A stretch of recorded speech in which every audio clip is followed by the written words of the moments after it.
Hi, I'm Jane Heath, and I'm the provider at the Florence office, Ears to Hear. I'm going to review with you some of your practices when you're wearing your hearing aids, because ideally you are putting them in first thing in the morning as soon as you finish getting dressed. And you're going to wear them all day, hopefully.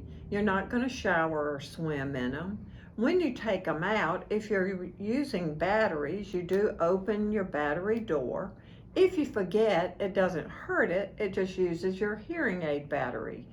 If you're, of course, using rechargeable, put it in your charger. You don't have to do anything else. When you take them out, sometimes it's a good idea to just brush them off with the little brush. If you need one, we'll provide it for you.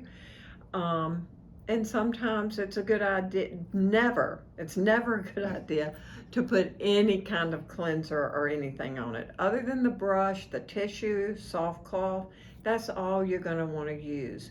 You take them off before you go to bed at night or before you shower.